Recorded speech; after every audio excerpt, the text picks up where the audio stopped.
Covid-19 et santé bucco-dentaire. Bonjour, j'aimerais vous parler aujourd'hui de deux sujets autant d'actualité que préoccupants. En premier lieu, je voudrais examiner avec vous le lien qui existe entre les maladies bucco-dentaires, c'est-à-dire les infections dentaires et les maladies de gencives, avec les risques de complications de la maladie Covid-19. Et dans un second temps, je voudrais vous parler de ce que certains chirurgiens dentistes ont constaté quant à l'aggravation de certaines pathologies bucco-dentaires chez les personnes qui portent le masque toute la journée. Je suis le docteur Catherine Rossi, chirurgien dentiste, fondatrice et responsable scientifique du blog naturebiodental.com, un mouvement qui unit les chirurgiens dentistes, les médecins et praticiens de santé, ainsi que des patients motivés pour remettre la santé bucco-dentaire au cœur de la santé. Chaque jour, nous en apprenons un peu plus sur cette maladie peu connue. Il existe encore une forte proportion de patients sans facteur de risque identifié qui souffrent d'effets secondaires et de complications graves. Bien que la Covid-19 soit d'origine virale, on soupçonne que dans ces cas graves, les surinfections bactériennes peuvent contribuer à provoquer des complications telles que la pneumonie et le syndrome de détresse respiratoire aiguë. Des articles commencent à apparaître dans la presse scientifique au sujet des liens entre la bouche et la Covid-19. Le British Dental Journal, dans son volume 228, présente une étude très bien documentée sur ce sujet. Quels sont les facteurs de risque pour avoir une forme grave de la Covid-19 ? Les facteurs de risque pour développer des complications de la maladie Covid-19 causées par le virus SARS-CoV-2 sont l'âge, le sexe et les comorbidités telles que le diabète, l'hypertension artérielle, l'obésité et les maladies cardiovasculaires. Les premiers signes de la maladie apparaissent à partir du 3e jour, après la contamination. La fièvre et la fatigue sont les symptômes les plus fréquents, accompagnés d'une toux sèche. 90% des personnes ne présenteront qu'un syndrome léger, la gravité de la maladie dépendant de manière significative des facteurs de risque.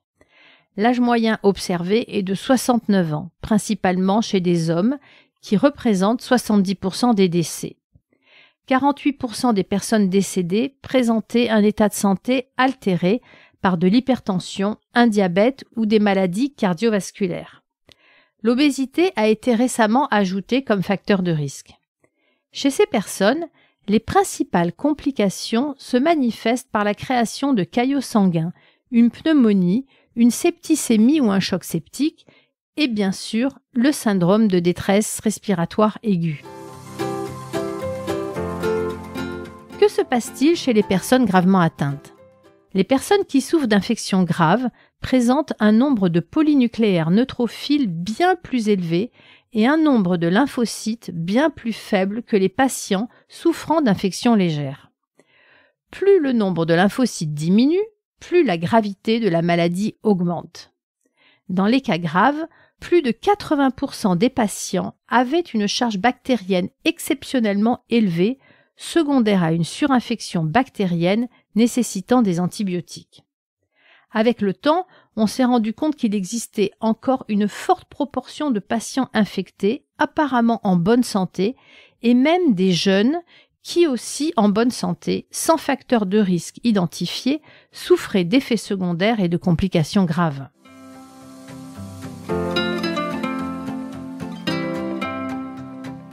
Quelle est la santé bucco-dentaire des malades graves de la Covid-19 ? Des chercheurs se sont posé la question, à savoir si la présence importante de bactéries en bouche jouerait un rôle dans les surinfections bactériennes et les complications telles que la pneumonie et le syndrome de détresse respiratoire aiguë, mais aussi dans la septicémie que l'on retrouve dans les cas graves de la Covid-19. Les poumons, tout comme la cavité buccale, contiennent une flore bactérienne nécessaire à un métabolisme équilibré. Un déséquilibre de cette flore, quelle qu'en soit la cause, peut devenir pathogène. L'infection des voies respiratoires est déclenchée par l'inhalation de micro-organismes contenus dans les gouttelettes en aérosol ou par l'aspiration de sécrétions buccales associées à une maladie de bouche contenant des micro-organismes pathogènes. Les maladies parodontales et les infections dentaires chroniques sur les dents dévitalisées sont les deux maladies buccales les plus courantes associées à un déséquilibre des bactéries pathologiques dans la bouche. Qu'est-ce qu'une maladie parodontale ? La maladie parodontale est une atteinte de la gencive et de l'os qui entoure les racines dentaires. Elle est d'origine bactérienne et le premier signe de la maladie parodontale est le saignement des gencives. Des chercheurs de l'INSERM ont publié en 2018 les résultats démontrant clairement le rôle de la maladie parodontale dans l'aggravation du diabète, des polyarthrites rhumatoïdes, dans l'augmentation des risques des maladies cardiovasculaires, dans l'entretien de l'obésité et l'augmentation des accouchements prématurés. Des bactéries provenant des gencives infectées ont été retrouvées dans les tumeurs cancéreuses du pancréas, du sein et de l'estomac, et dans le cerveau des personnes décédées après AVC, démence et maladie d'Alzheimer. Selon un sondage de l'UFSBD, l'Union française de la santé bucco-dentaire, 50% de la population saigne des gencives et seulement 9% pensent que ce n'est pas normal. Ce saignement, qui au début peut être bénin et réversible, surtout chez les jeunes, ne peut qu'évoluer et s'aggraver s'il n'est pas traité. Si bien qu'aujourd'hui, 50% des Européens, tous âges confondus, seraient atteints d'une maladie parodontale. On passe même à 70, voire 85% chez les personnes au-delà de 65 ans, dont 10% présentent une phase sévère au stade 4 de la maladie qui les conduira à l'édentation. Plus grave encore, l'enquête a montré que 46% des Français ne savaient même pas qu'il existait une maladie parodontale. C'est-à-dire que l'association saignement de gencive égale maladie parodontale n'est pas faite chez une personne sur deux. De nombreux thérapeutes et même des médecins ne seraient pas non plus au courant. Quels sont les liens entre les maladies parodontales et les pneumopathies ? Des chercheurs japonais ont démontré que de nombreuses pneumopathies, surtout chez les personnes âgées, auraient pour origine une maladie parodontale, parce que les bactéries en quantité importante dans les gencives infectées sont avalées et inhalées. Les cytokines provenant des tissus parodontaux malades peuvent s'infiltrer dans la salive par le fluide gingival et être aspirées pour provoquer une inflammation ou une infection des poumons. Les cytokines favoriseraient l'adhésion des bactéries aux muqueuses respiratoires. Par conséquent, une hygiène buccale absente ou insuffisante peut augmenter le risque d'échange interbactérien entre les poumons et la bouche, ce qui accroît le risque d'infection respiratoire et de complications bactériennes potentiellement post-virales. Des études ont montré que la pneumonie avait diminué de manière significative chez les personnes ayant reçu une thérapie parodontale. Une bonne hygiène buccale a été reconnue comme un moyen de prévenir les infections des voies respiratoires, en particulier chez les personnes de plus de 70 ans. Une étude systémique a révélé qu'un décès sur 10 lié à la pneumonie chez les personnes âgées pourrait être évité en améliorant l'hygiène bucco-dentaire. Et la Covid-19 dans tout ça. Plus la forme de Covid-19 est grave, plus les risques de complications pulmonaires sont importantes.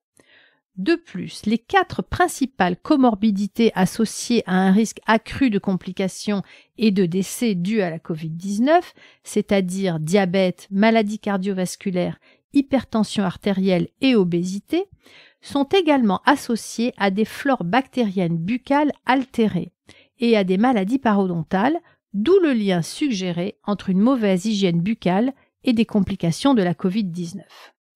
On a d'ailleurs retrouvé des bactéries parodontales dans le métagénome des patients gravement infectés par le SRAS-CoV-2, où l'on a découvert également des valeurs élevées de Prevotella, de staphylocoques et de fusobactéries. Nous pourrions donc considérer la mauvaise hygiène buccale comme un risque de complications post-virales. Une meilleure santé buccale pourrait ainsi contribuer à réduire les risques de complications de la Covid-19. est-ce que le port du masque dégrade la santé bucco-dentaire? Le port du masque en continu sur une longue période s'est avéré être un facteur d'aggravation des problèmes buccaux. Les chirurgiens dentistes observent tous les jours une augmentation de l'inflammation des muqueuses buccales, des apparitions de gingivite et des aggravations de maladies parodontales préexistantes chez des personnes portant un masque toute la journée. On n'a pas besoin d'avoir fait 10 ans d'études pour comprendre que le port du masque diminue l'apport en oxygène, augmente la concentration en CO2 et favorise le développement de certaines bactéries en bouche. Les bactéries ayant besoin d'oxygène meurent, les bactéries qui préfèrent vivre sans oxygène se développent. Cela explique l'apparition d'une mauvaise haleine qui est bien sûr le signe de la multiplication anormale de certaines bactéries. Le microbiote buccal est donc déstabilisé par le port du masque en continu. Sous le masque, les personnes en manque d'oxygène, par un réflexe de survie, se mettent à respirer par la bouche. Cela provoque une sécheresse buccale et un épaississement de la salive dont le pH devient plus acide, ce qui rend le terrain favorable à l'apparition de caries dentaires.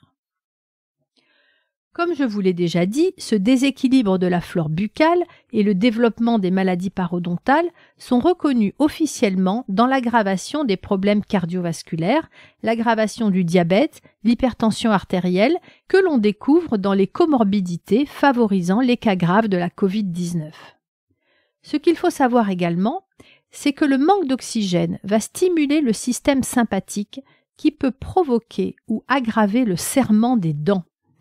S'ajoutant à la période de stress que nous vivons, le nombre de patients se plaignant de bruxisme, de serrement de dents ou de douleurs au niveau des articulations de la mâchoire est de plus en plus fréquent. Le nombre de fissures et de fractures dentaires a considérablement augmenté, nécessitant dévitalisation ou extraction, poursuivi de la pose d'implants et de couronnes.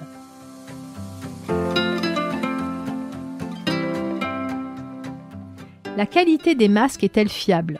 On s'est rendu compte que certains lots de masques fabriqués en Chine devaient contenir des substances toxiques, car leur port prolongé provoque des maux de tête, des étourdissements, des nausées, des pertes de conscience, irrite les voies respiratoires et provoque des phénomènes d'allergie cutanée. En tant que chirurgien dentiste et travaillant avec un masque depuis des années, je voudrais vous partager mon expérience et celle de mon équipe. Depuis le mois de mai, suite au premier déconfinement, nous n'avons pu être réapprovisionnés par les marques de masques que nous utilisions habituellement. Certains masques fournis actuellement s'avèrent insupportables. Ils dégagent une odeur si forte que nous sommes obligés de les laver et surtout de les rincer abondamment avant de les utiliser. De plus, nous avons subi des maux de tête, des rhinites, des quintes de toux, des rougeurs autour des lèvres, sans parler des coupures derrière les oreilles à cause d'élastiques trop courts. Alors en résumé, il existe des liens scientifiquement prouvés entre les maladies parodontales, les infections dentaires et les maladies qui sont les grands facteurs de risque d'aggravation de la Covid-19. La maladie parodontale et les infections dentaires devraient rejoindre le peloton des comorbidités à risque favorisant les formes graves de la Covid-19. Des recherches supplémentaires devraient être menées sur ce sujet de toute urgence pour établir l'importance de l'hygiène bucco-dentaire et du traitement des maladies infectieuses buccales préexistantes dans la réduction des risques de complications et de mortalité de la Covid-19. Je vous souhaite une belle journée et prenez soin de vos dents naturellement.